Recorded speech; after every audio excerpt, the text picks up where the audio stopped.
आपके साथ भी ऐसा हुआ है कि आपने जैसा एक्सपेक्ट किया हो बिल्कुल उसका अपोजिट हुआ हो? इस के ड्रामा में बिल्कुल मेरे साथ ऐसा ही हुआ था। मुझे अच्छा मिलने की बिल्कुल भी उम्मीद नहीं थी कि मुझे कुछ अच्छा इसमें मिलने वाला है, लेकिन ये ड्रामा यार इतना ज़्यादा ज़बरदस्त है ना कि आपको देखना ही चाहिए। बता दूं क्या, इसके ड्रामा का नाम है I am not a robot. अब बिल्कुल I am not a robot है तो वो रोबोट तो नहीं ही होगी यार। मुझे लगा था कि रोबोट और इंसान है, इसके बीच में क्या ही कंसेप्ट देखने को मिलेगा, बोरिंग होने वाला है, लेकिन नहीं, कहानी जो था बहुत ज़्यादा ही ज़बरदस्त था यार। में जो हमारा हीरो होता है ना, उसको बहुत ज़्यादा ही एक रेयर डिजीज़ है, और जो डिजीज़ है ना वो दुनिया में किसी को भी नहीं है। शायद 1% लोगों को होगी भी, तो ये भी मुझे नहीं पता इसमें, लेकिन हाँ उसको बहुत ज़्यादा ही रेयर है और उसका कोई इलाज नहीं है।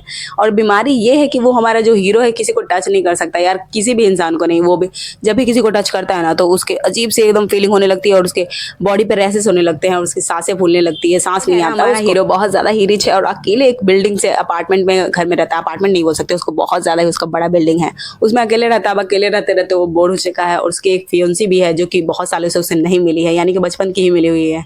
और बचपन को उसको ये बीमारी नहीं थी, बचपन में जिगरी दोस्त ऐसे करे थे, किस पे इसनान भरोसा कर सकता है, तभी से उसका सारे लोगों से विश्वास उठ जाता है और वो किसी पे यकीन ही नहीं कर पाता है, और साथ साथ उसको उसी समय ये वाली रेयर डिजीज हो जाती है। अब हमारा हीरो हो चुका है बहुत ज़्यादा ही बड़ा, और उसकी एक बहुत ज़्यादा ही बड़ी कंपनी है जिसके बारे में उसको पता तक नहीं है, जो कि रोबोट बनाने का काम करती है। और फिल्म में वो बहुत ज़्यादा फिलहाल में बहुत ज़्यादा ही घाटे में जा रही है, और वो खुद जो उसका मैनेजर है उसको बचाना चाहता है। तो इसके लिए वो अपने मालिक को, यानी कि हमारे हीरो को एक सैंपल भेजता है और बताता है उसे कॉल करके कि हम रोबोट बनाते हैं, आप ही की कंपनी है, तो प्लीज़ हमें फंड दीजिए ताकि मैं हम अच्छा से ग्रो कर पाए। तभी उसको याद आता है यार ऐसा भी कोई कंपनी है क्या मेरे पास, मेरे पापा के। तो बोलता है ठीक है यार, उसका भी तो अच्छा था, वो तो इंसान से बात कर नहीं सकता, आखिर रोबोट ही तो है जो उसका सहारा बन सके। और उसी टाइम हमारे हीरो को होता है जो एक बहुत ज़्यादा ही अच्छे रोबोट की वीडियो भेजी जाती है, और लड़का जो होता है सोचता है कि चलो यार मैं बहुत ज़्यादा अकेले रह रह के बोर हो चुका हूँ, इसके साथ मैं खेल भी सकता हूँ और पढ़ भी सकता हूँ, बहुत सारी चीज़ें कर सकता हूँ, मुझे अकेला भी फील नहीं होगा। और उसको वो भी चला जाता है उसके पास यार मिलने के लिए कि चलो एक बार देख के देखता हूँ इस कंपनी को बंद करने लायक है या नहीं, या फिर इसे फंड देने। तो चला जाता है भाई, वो खुद ड्राइव करता है, बिकॉज मैंने पहले ही बता दिया था उसकी डिजीज के बारे में कि किसी इंसान को छू नहीं सकता, तो उस समय स्टिक लेकर जाता है कि स्टिक से वो किसी चीज़ को छूएगा, बिकॉज डायरेक्टली तो वो किसी को छू नहीं सकता।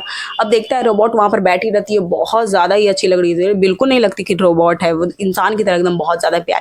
और उसका डेटा, यानी कि जो उसका मालिक होता है उसके सारे डेटा उसमें डाला गया होता है, तो उससे बहुत ज़्यादा ही ईजिली वो बात कर रहा होता है और बहुत ज़्यादा ही अच्छे से कन्वर्ट कर पा रहा है। अब चूंकि हमारे हीरो का सारा डेटा उसमें डाला गया होता है, तो वो बहुत अच्छे से उसकी सारी बातों को समझ पा रही होती है और आंसर कर पा रही होती है। हमारे हीरो को बहुत ज़्यादा ही अच्छी लगती है और फैसला करता है इसे फंड देने का और उस रोबोट को अपने घर में बुलाने। बहुत ज़्यादा ही बड़ी दिक्कत वाली बात ये होती है कि वो रोबोट पूरी तरीके से तैयार नहीं होता है, लेकिन हमारे हीरो को बहुत ज़्यादा ही अच्छी लगती है और उसे बोलता है कि नहीं, ये रोबोट तो मुझे चाहिए ही चाहिए, अब तुम अपना टैलेंट दिखाओ और जल्दी से 1 दिन के अंदर ये रोबोट को मेरे घर पे डिलीवर। अब जो हमारा साइंटिस्ट होता है, यानी कि जिसने वो उस रोबोट को बनाया है, वो उसने अपनी गर्लफ्रेंड पे इंस्पायर होकर इस रोबोट को बनाया था और सेम उसी का चेहरा इसको दिया हुआ होता है। और फिलहाल में उसको उसकी बंदी से बिल्कुल नहीं पट रहा होता है, दोनों का ब्रेकअप हो चुका होता है और एक दूसरे से बात तो बिल्कुल नहीं हो रहा था। लेकिन हमारी जो हीरोइन होती है उसको कांटेक्ट करता है और बोलता है कि प्लीज़ कुछ समय के लिए आ जाओ, मैं तुम्हें पैसे देने के लिए तैयार हूँ, लेकिन तुमको एक छोटा सा काम करना पड़ेगा मेरा। और फिर क्या, वही आती है रोबोट बनकर और वही हमारे हीरो के घर पर डिलीवर हो जाती है रोबोट। और यहाँ वाला जो आपको सेकंड एपिसोड देखने को मिलेगा ना, बहुत ज़्यादा फनी यार, बहुत ज़्यादा हंसी। अब सोचो एक इंसान रोबोट बनकर जाए और कैसा कैसा कांड कर देती है उसके घर में। हाँ, झूठ नहीं बोल रही हूँ, सच बता रही हूँ कि ड्रामा जो है ना ये वाला बहुत ज़्यादा ही अच्छा है, तो आपको देखना ही चाहिए। अब जब मैं इतना अच्छा बोल ही रही हूँ तो एक बार आपको ट्राई करने में क्या ही जाता है। स्टार्टिंग में तो मैंने इसके ड्रामा को अपने टीवी पे ही देखा था, लेकिन उसके बाद मुझे पता चला कि ये भी MX प्लेयर के प्लेटफॉर्म पे बिल्कुल फ्री में अवेलेबल है, तो वहाँ पर से आप जाकर देख सकते हो, या फिर कोई और भी प्लेटफॉर्म है जैसे कि आप अच्छे से जानते हो तो वहाँ से भी आप डाउनलोड करके देख सकते हो। एक और राज की बात बताऊँ, इस हीरोइन के आने के बाद, यानी कि जो हमारी रोबोट है ना, उसके आने के बाद वो जो हमारा हीरो है ना, उसका डिजीज़ भी खत्म हो जाने वाली है। तो कहानी में ना ये सब देखने में आपको बहुत अच्छा लगने वाला है, तो इसे मिस तो बिल्कुल मत करना यार। मुझे तो लगा था ये ड्रामा बिल्कुल मुझे अच्छा नहीं लगेगा, सेटिस्फाई नहीं कर पाएगा, लेकिन मुझे बहुत अच्छा लगा। आशा करती हूँ कि आपको भी अच्छा ही लगेगा, तो जल्दी से जाके इसे वॉच। कमेंट कैसे करोगे यार, जल्दी से सब्सक्राइब करोगे तब ना आकर कमेंट करोगे, तो जल्दी से वीडियो को सब्सक्राइब कर दो हमारी वीडियो देखने के लिए।